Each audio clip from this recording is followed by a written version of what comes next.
Okay. Hey guys, Andy and Spoken Label back in the house on a Sunday evening. Yeah, it's a bit of a late one tonight as well.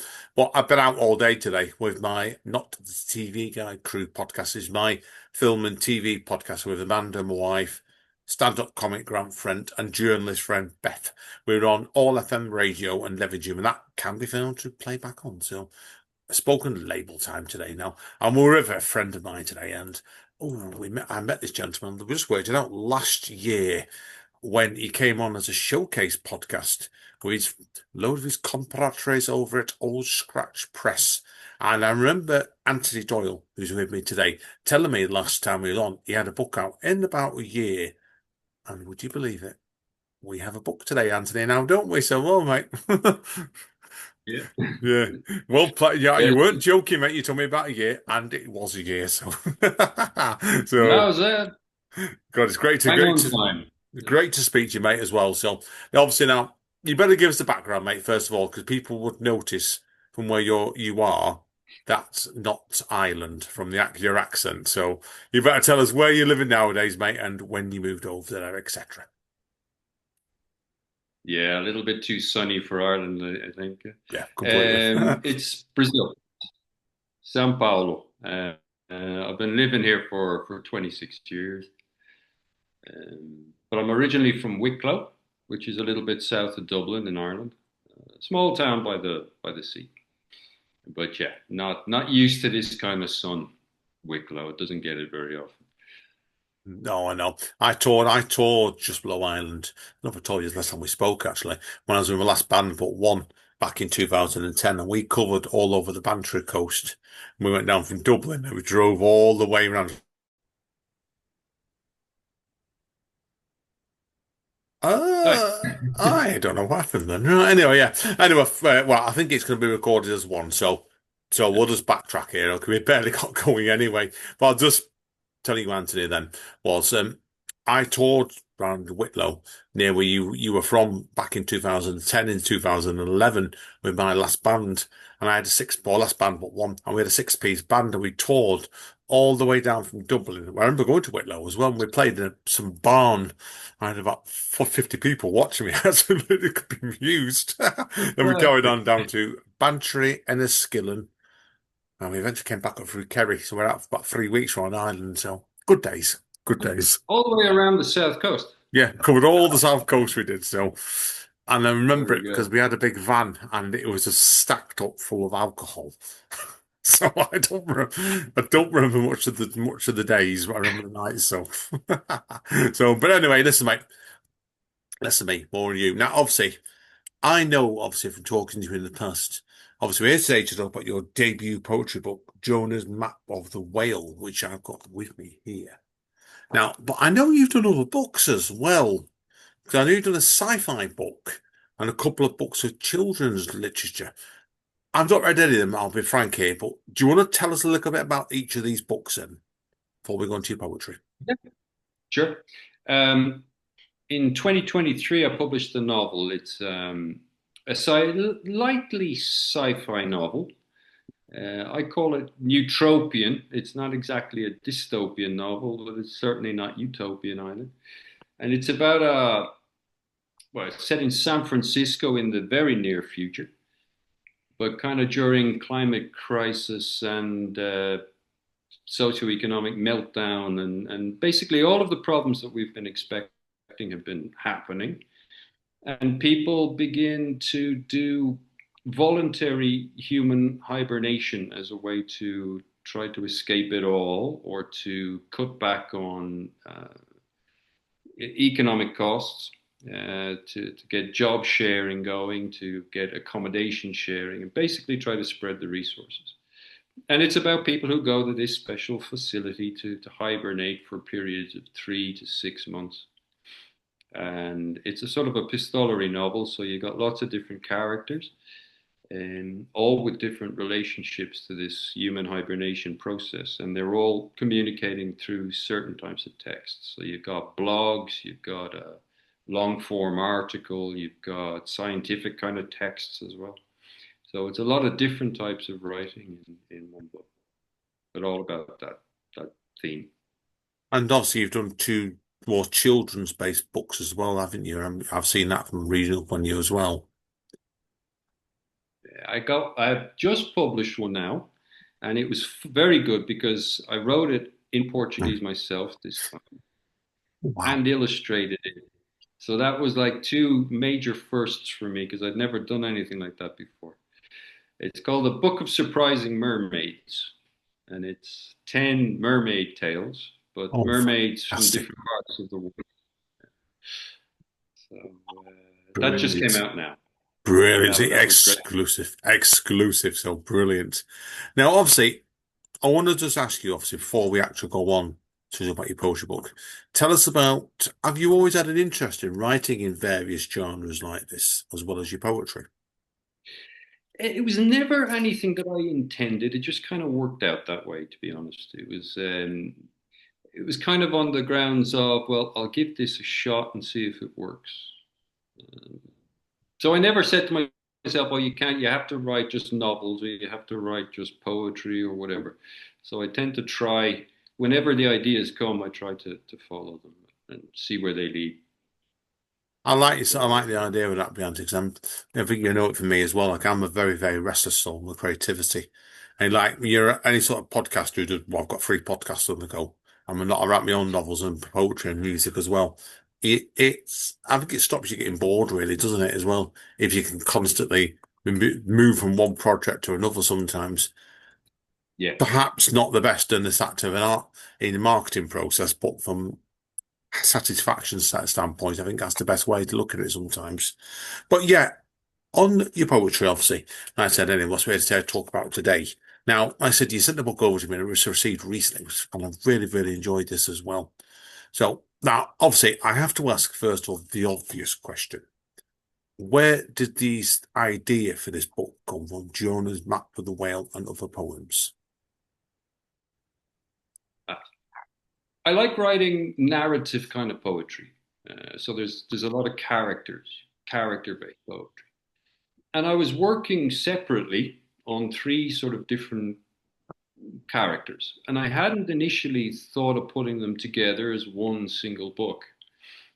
But I realized as I was going ahead and writing the poems that these three characters were kind of complementary, and that there was something similar running through the three of them, even though they're quite different stylistically. And that was that they're all in one way relating to epiphanies. For example, Hmm. Flounder, the first character, he is constantly having epiphanies, but he can't act in the real world. Blundra, who's constantly searching for when she feels there's something missing in her life and she's looking for an epiphany. And then there's Alex, the last guy, who's constantly running away from epiphanies because he doesn't want to listen, so he's trying to flee. So I like that kind of idea of the three of them with different relationships to Epiphany, and they seem to work well together as a book. So I put them together in the end, and That's what I really I liked was about this happy with book. it. That's what I really generally did like about the book with this because it's characters, and I'm always and I've got a sucker punch me for characters. That's why whether it's in poetry or novels, and I love reading this sort of poetry book where it's not all poems like me, which is a common Mm. fault sometimes of poetry. Sometimes where you're doing it, you're looking for the eyes of people together. And I found that really, really fascinating. So obviously, before I ask you about I want to before we go into actual about the characters themselves. I really enjoyed this. I thought the title was really fascinating with this. So, because obviously the title itself is full of suggestions and there's clearly a lot of metaphors throughout the full of the book. But how did the image and the metaphor of the whale shape the emotional of the core of his collection? Well, I love the Jonah story. I'm not a religious person, but I love scripture and I love the old allegorical tales. And the Jonah story, there are two main versions. There's the Judaic version and there's the Islamic version.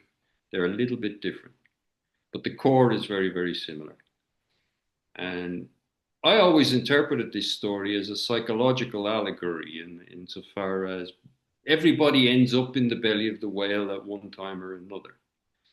It's part of the growth process, the development process. So if you're stuck in the Bales Welly, it's kind of useful if you have a map to try Yeah. to get around that. Yeah. So that was the idea I had initially, which was to have just one section, which would be Alex and his map of the whale, but it ended up being three whales really, with the three characters. But that was the general idea that if you're going to be stuck in the whale's belly, it's good to have or at least draw a map while you're there. Yeah, no, I agree with you completely with that because the common myth of the story itself. Now, obviously, what we touched on already, there's three main characters in this book. When did you know there was going to be the three characters in the book? Yeah, it was kind of late in the day actually, because I'd already written quite a few poems for all three of them. In fact, I'd finished the last section, and I had a lot of poems for the first guy, and I was working on the second one. And that was kind of when I realized that they'd really work well together. So it was late in this. It was quite late on in the process I'm when I always decided to put them all together. interested because it does flow very well, this, and it's you never know a book sometimes. You know, we should do a few books yourself where I'm always believe each book is a beast in itself. And it's like, you always say, don't they, with characters never behave. And like this, I think what's Mm, happened to you here, where you could have potentially argued you've had three books in the go. And they've all said, no, you're not. You're putting us all together. That's what I feel. It exactly. makes a lot of sense. Now, tell me about the development of each three of the characters, first of all, then. Tell us about Flounder, first of all, then. Obviously, like, he's a young man who has mental health conditions. And also, I found quite interesting, like, massive addiction issues as well. Yeah, he does. He's kind of unconscious in many respects, Flounder. He's that's why I wrote him in a way where, depending on how engulfed he is by his problems, he's presented as either a human being or a flatfish. So when he's Nice. really bad, things are really bad. Flounder is the flatfish. He's down there in the Irish Sea, swimming around between two piers. I modeled this a little bit on Wicklow. I don't know if you remember, but they have two piers in the bay, beautiful piers. So when he's a little bit more alert, a little bit more together, then he's actually Flounder the man. And he's out of the water and he's walking around the town or whatever. And then on other occasions, he's literally sunken. He's literally engulfed in his own unconscious or in his own problems or drunk or whatever. And in those moments, he's a flatfish. So I like this idea of a character that could be presented two totally different ways, as a person in a town or as a fish in the water. And they don't really connect very well. There's one poem where the fish sees the man, but the man can never see the fish. But that only happens once in that part. Yeah, that's interesting indeed. So, right, Blunder, obviously, the young woman in the book. I think was really good about it is all three of them complement each other really well. I think they're quite different characters as well. So tell us about Blunder next then. Obviously, if my notes saying she's a young woman who's navigating the modern world, carrying a lot is demons, I would argue, or memories of her relationship with her late grandmother. Did this reflect some of your own memories of your own grandparents? Actually, no, Blundra, not at all. No. Um, well, like you were saying there about characters not behaving, Blundra was one of those who didn't behave at all. That does not surprise me. Initially, I wanted to. That's what they say about women, don't they? Sometimes they don't. If you're us men, they don't do what you want us to do, right?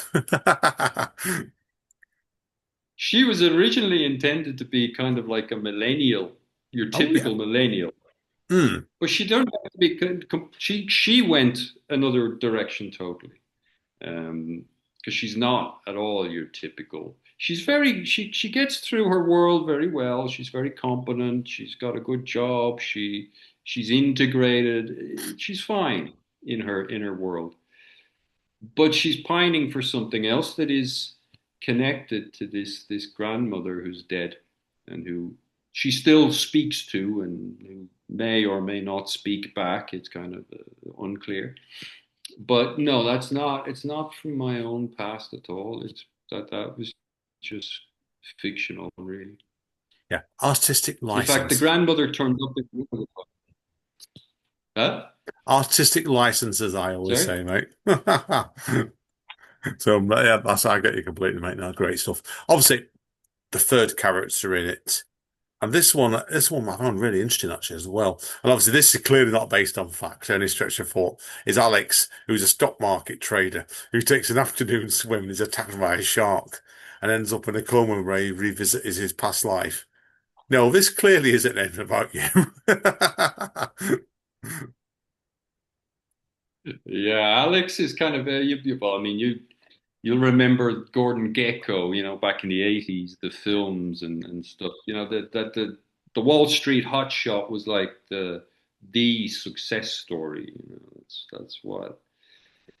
And Alex is exactly that kind of guy. He is uh, what maybe our generation would call, the genuine hotshot, right? But he's unethical. He's a little sleazy. He's selfish. He's all of those things that we connect with Wall Street today. Uh, but he spends the whole poem trying to avoid opening his eyes to anything else. Even though in each section, pretty much in the poem, there's something kind of trying to draw his attention, but he ignores it constantly. And he keeps doing that until eventually he's literally bitten in the ass and he can't escape it anymore because the shark gets him. And the shark is in this case almost a whale. But he's probably the character I'd say that is most purely fictional, Alex. Yeah. Yeah, I can believe you with that one. It's not something I can imagine you living your life on getting attacked by a shark, certainly, and put into a coma on it straight away. But yeah, no, I get it completely with that. So, no, excellent stuff there, mate. Thank you for that. Now, obviously, we've said is like, and you've hinted at this already as well. All three are really, really interesting, fascinating characters in their own right, and I could have seen all three of these been in their own books actually as well. But you've given us hints on it, particularly obviously with Flounder as well. But did all three characters evolve a lot during the writing of his collection? Yeah, they did. They did. Blundra evolved completely. She changed totally. Flounder also evolved a lot over the course of the writing. And I'm actually going to use him again, but in a a novel, a sort of slightly surreal. If it won't be a novel, it'll be a novella. It's short, but he's going to appear as a secondary character in this novella. But that's fiction. Yeah. But he did change quite a lot too. Alex, no, because he was more. I think I knew from the very big outset before I started doing the Alex poems, I knew exactly what I wanted with him. So he was more structured, I think. It was less organic with him.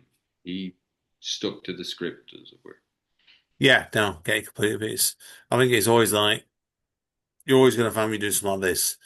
Some of the characters, well, obviously the purpose may change completely, but I think you're right. At least one of them probably will have to stay as almost like the anchor of the story. So, no, I agree with you completely. Good stuff. Okay, as you know already with me, Anthony, when I'm talking people through new collections, I will pick out a couple of pieces that I want to look at. Just example pieces to this Mm-hmm. one. So, it's not going to give us a big hint of the book, but I did really like Old Keens, actually, the first poem of the book. Yeah. Most because I love the image, I always love good images of Neil lighthouses. And particularly put Neil lighthouses with drunken fish. I thought, what a line. But what made you start it off with this piece? Because it is very, very surreal. But I think it's also really, really engaging as well for the book. Uh, oh, thanks, first of all. Yeah, it was. I think I went for him as that is the first poem, mostly because of the rhythm, because it's quite a rhythmical piece. I thought that would be a good way to start off, but also because it was a good kind of introduction to the character. And because Molly, who also appears in this, she appears later in other poems as well. But the the chipper Okino's there, it's kind of modeled on an old chipper in my hometown. In a little square, there's a beautiful Oh little yeah. square with a monument, and there was this. I mean, as all small Irish towns, there's like tons of pubs, and then there was this chipper, real with it's Italian owned, I think. Pinito was the name. So I changed the name to Okinos, which is from the Greek word okeanos, which is ocean, and started it off there with him. Really, no. Great, great. No, good stuff, mate. That makes sense to me. That was also perfect with it. Now, next piece I want to ask you about, Tim, is Blunderer's Spread on Investments. Now, I really tickle light on this one is the way it is lined up on the page, and I'm always whenever I see poems like this, I'm always just learning why. Now, obviously, it's you can't really display this here now, but I can read it out to you where you've done from across the felt topped table. And the next line is hexagon with four legs, which starts beneath the across word, then three stretchers, one digigola. Now, first of all, then tell me about background of this poem, and then the why you chose the form of it. Yeah. Um, a lot of the younger kids these days, young adults, they're beginning to get into investments quite early these days. And she's one of these. She's young. She's very young, but she's getting involved in some investments. But I wanted to mix that whole thing of the idea of futures. Like when you're investing, it's all about futures. But I mixed it up with tarot. So the felt top table is the kind of table that they would deal tarot cards on. Hmm. And you have a spread of tarot cards, the way you would also have a spread of investment. And as it says in the poem, you've got the wands, you've got the cups, the coins. These are all the suits of the tarot deck. So the futures that this investor is saying, he says to her, "Oh, here, look, be very careful with all of these investments because the future is all you've got." So it ties in with that notion of fortune telling and telling the future with tarot cards and so forth. But also the grandmother, she comes in there too, also saying about the past. So you've got this um, balance. But I wanted to go into some detail about the table, like about the legs of the table and the diagonal and the risers and everything else, because it's a kind of detail I like actually doing. I don't know why exactly, but I do like these details. And I wanted the image of that table to be pretty clear and fixed because she dances on the table at the end, Yeah. sort of a dervish Wicklow. Um, Yeah, I got that. Yeah. That was really yeah, quite really vivid. Yeah. Excellent stuff. Now, it does make sense. I felt it was a really good character piece, that one. That's why it really struck me, that one. Now, obviously, people know me, I'm a space geek. So, and the next one I wanted to ask you about tonight was, and I'm not even sure if I wrote this down, I realised I'm not sure if I wrote this down right, was the piece about, this is what you told me has been, yeah, that's it, I have wrote it down right. The universe conspires. Now, I really like this one, but this is space geek in me, unfortunately, with this one in part. So, right, tell us about this universe conspires then. that's one of the poems with Alex, and it's after he's been divorced, He's living at the beach in a beach house, and he's sort of complaining a little bit about everything that his wife took in the divorce in the city and so forth. But he's got this house, and is sort of complaining, but he's also saying that he's survived it. He's come out the other end of that divorce, and he's fine. He's still wealthy, and everything's fine. Um, but he's justifying it in a way to himself.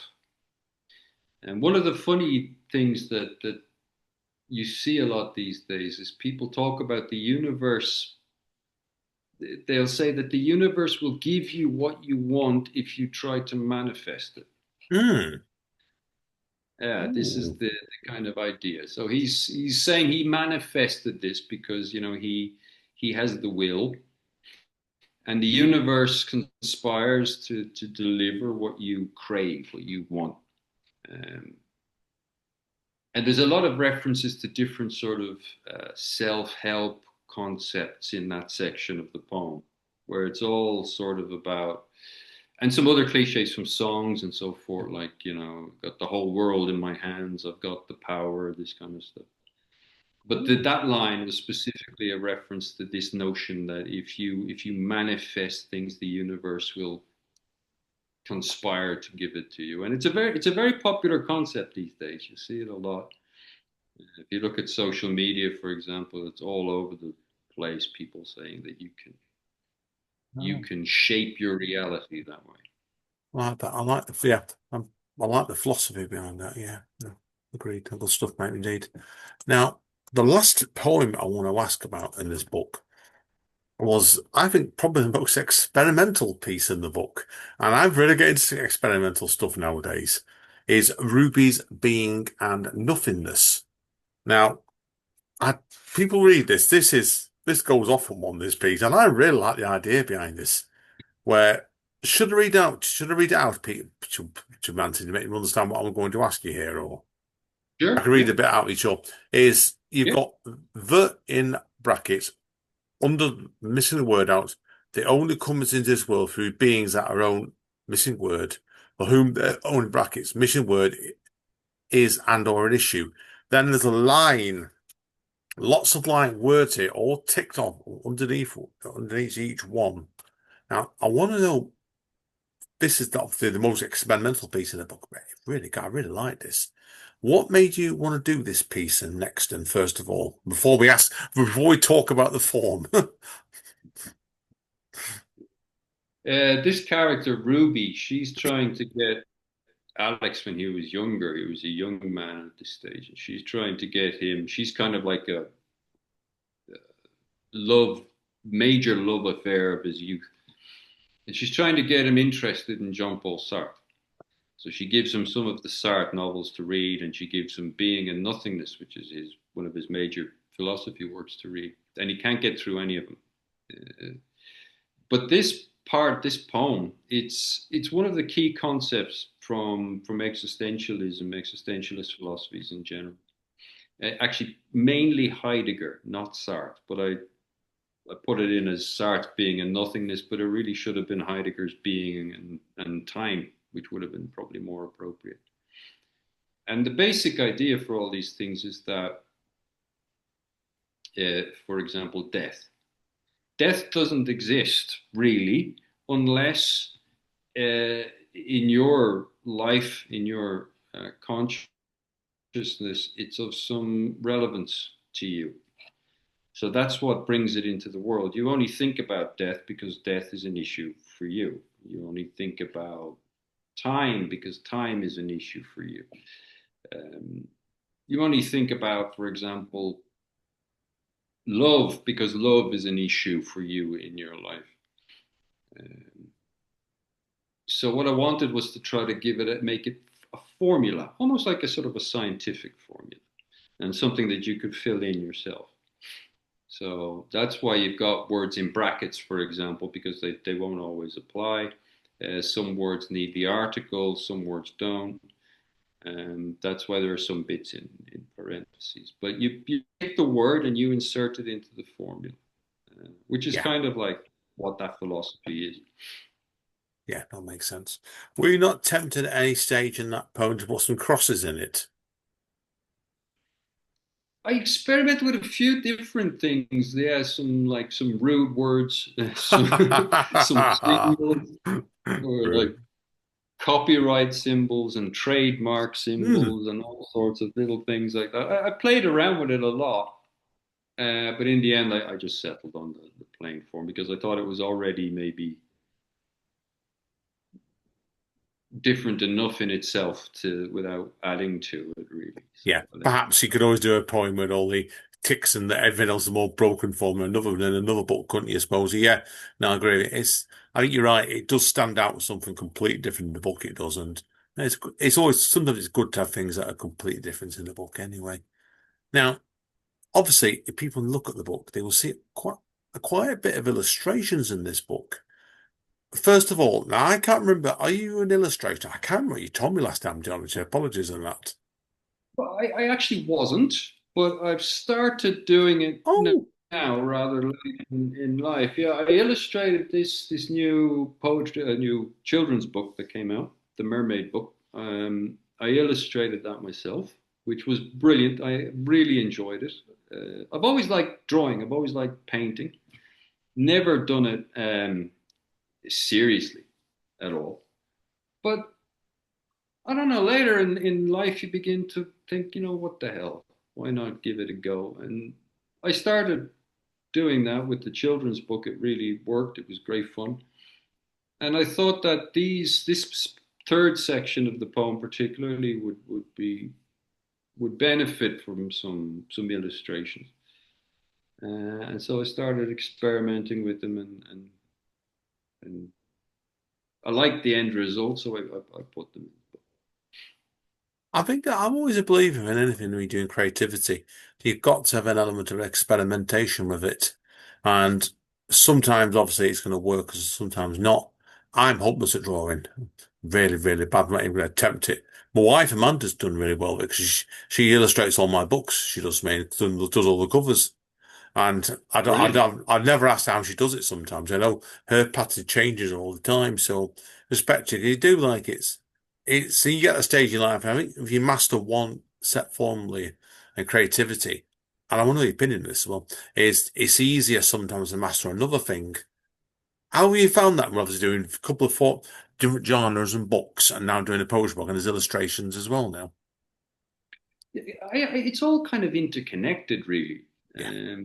I think sometimes people put boxes on things and say, "No, I'm a writer, I can't do that," or "I'm a poet, I can't write that." Um, I don't see how that's helpful at all. I don't think it's going to make the person a better poet, or it's. I think you should go wherever the ideas lead, really, and like you say, sometimes it'll work, sometimes it won't. But you only know when you try. Yeah, But exactly. It's like the case of you may experiment on it. It may not work. But sometimes until you try, you don't know. I agree with you completely. No, fair play, man. No, fair play. Now, obviously, as I said before, like we've talked about it already, you're living in the wonderful area of São Paulo nowadays. Now, living obviously like you've done in São Paulo for 26 years, you told me before as well. Do you think, looking back now, this has impacted your actual work, moving from where you were in Ireland to here now? um, I think so. I think it definitely did in many ways. Yeah. I when I was younger, I had a terrible difficulty finishing things. I could Hmm. start projects. I started lots of projects, finished none of them. It was only when I turned 40 that I actually finished my first project, which was the first children's book I published, which was here in Brazil. That was in translation. I wrote it in English and it was translated into to Portuguese. That was the first project I actually managed to finish. As soon as I finished that, it was kind of like something snapped. And suddenly I was able to finish whatever I start. So I'd start things and finish them, and it kind of broke my duck or whatever, you know. whatever that hex was, it was broken. I could now suddenly finish things. Yeah, So, yeah. and that was here in Brazil. And I don't know if maybe moving here changed something in me that led to that. I don't know, but yeah, Yeah, I can relate to most, that in a different way because I don't know if I told you before, I came diabetic when I was 39 and I'd done oh, my first poetry book the year before that. And it took me then 5 years to follow it up with the second one, so I couldn't get it right. That was partly becoming down very, very ill. And as soon as I adjusted that and got the second book out, it's been flowing out of me like you have ever since, really. And I don't think it's ever going to stop. So sometimes it's like I said, it's getting the right stability in your life, whether it's your health or in your case, a change completely. So I think there's something in there. It's like you said, it's when you break the duck off the water's back, then you're flying after that, I think, aren't you? yeah, yeah. I agree with you completely. No, excellent stuff. And obviously, like, we better tell people, obviously, next about Old Scratch Press. So obviously, like, because I met you last year, didn't you, through when we did a three-person chat with you and a couple of people from Old Scratch Press. So obviously, tell people about Old Scratch Press next, then, and obviously about your involvement with the press. Yeah. Old Scratch, it's a 10-member collective. Um, we were all people who published through Devil's Party Press, which is now called Current Words. Yeah. And the editor there, Diane Pierce, um, lots of people had been asking her, can you publish my poetry? Because they didn't publish poetry. And she kept turning people down, saying, "No, we don't do poetry. It's not worth the hassle." But we were all poets as well as fiction writers, most of us. Mm.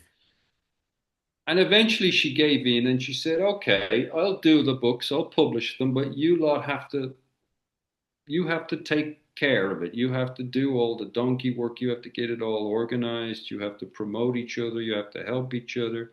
You have to proofread each other's books, help or coordinate the whole thing, and then we'll publish the books." And that's how Old Scratch Press was born. And my book is actually, I think, the ninth title that we published. Alan Byrne, who's one of the members as well, his book I think comes out next month. That will be the 10th book from us. So all of the members will have published an Old Scratch Press book by that stage, and we're opening it up now for new members. So what we're actually doing is we have a submission going on, a round of submissions where people can submit a chapbook or a full volume of poetry that they'd like to publish. Um, and we go through the submissions, see what we like, uh, talk to the people, see if these people are going to be a good fit with the rest of us, because we share the workload. We also we edit an online journal called Instant Noodles, which publishes 4 issues a year.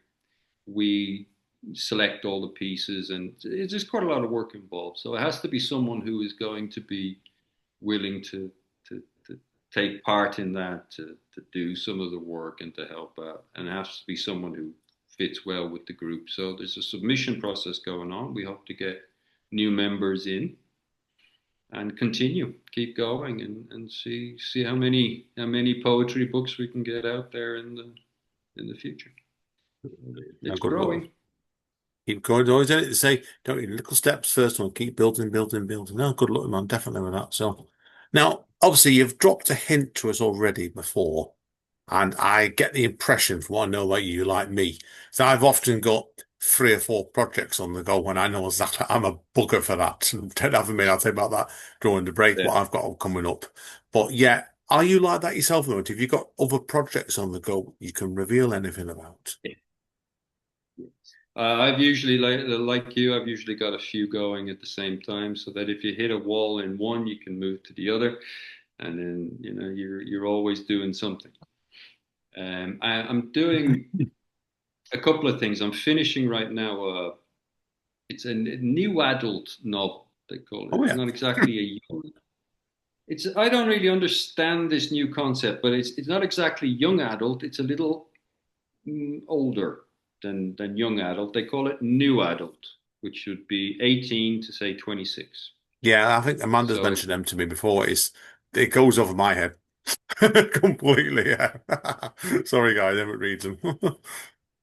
and it's a slightly science fiction fantasy thriller in this, which is completely different to again anything I've ever done. It's like 100% fun. It's an adventure novel, and I'm finishing the first. It will be the first of a trilogy, hopefully, and Ooh. that's in the very last stages now, the final stages. I've also got this surrealist novella that I mentioned earlier, which is at the very beginning. Now I'm just starting it, and I have a new poetry book as well, which I'm Good stuff. almost in the final stretch, I'd say. No, well done, mate. Well done with that. So I like the fact where you've got a poetry book that's out and there's another one on the way. Sounds good to me indeed, that mate. So that way then it's keeping it's hot off the presses, isn't it? So how long did Jonahs Map take you to write from beginning to end? Oh, disgracefully long time that book took. It really did. Actually, Jonah's Map of the Whale went through several major transformations. There was an earlier Jonah's Map of the Whale, and almost nothing remains of it in this Jonah's Map of the Whale. It's almost 99.9% gone. So it went through a lot of transformations until I got to the final Alex version of it. And then along came Flounder and Blunder, and that was a lot quicker. That was a lot quicker. I But found, to be honest with you, a couple of books I've done over the years, and I think you must be the same. It's like some take much longer than others to write. And like I said, I've always got books on the go. And that's why my last couple of poetry books have took 8 and 9 years to write because I've been working a lot on them on top of a book. So moving around all the time. And some ways it's not probably the best way to do it. But again, like we both said before, keeps things interesting for you as a creative person, doesn't it, really? So. yeah, and I mean, you can't push that either. It'll take as long as it'll take. There's no point arguing with it, really. Because it tells you back off in the reaction saying, no, I'm not going to do that. And no, no, no, no, no. Yeah, I get it completely, maybe. Okay, and give us the hard sell, mate, to wrap up this part one. Where can people get hold of, obviously, I'm going to say Jonah's Map of the Whale. Yeah, Jonah's Map of the Whale. They said something else. It's available on basically all of the major platforms. Um, so Amazon, for example, you can get it through Barnes and Noble. I think is also there. It's on all of the major online platforms. Brilliant. Yeah, and obviously, if people want to get hold of you to talk about any of the themes in this book, where do you recommend they go, mate? Well, I have a website.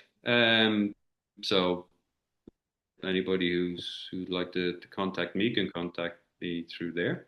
It's Anthony-Doyle.com, and there's a contact section there, or through the publisher as well, through Old Scratch Press or through Current Words, Brilliant. Well, or good luck with the book, mate. Instagram. Oh, you're on I always Instagram, are you? Ooh. the social media. I have Instagram, I have Facebook, I have TikTok, which I almost never go into. I have to go into. You Uh, will after this podcast. will so also through there, if anybody wants to contact me, it Brilliant. would be a pleasure. That'll be great stuff, mate. I've seen you on Facebook. I know I have already. So you've liked a few spoken label posts recently. So, well, good luck with the book, mate. And I know you do great in this book. It's well worth people's time checking it out. Right, we will Thank take you a very much. quick break and we shall be back everybody in two shakes of the dice.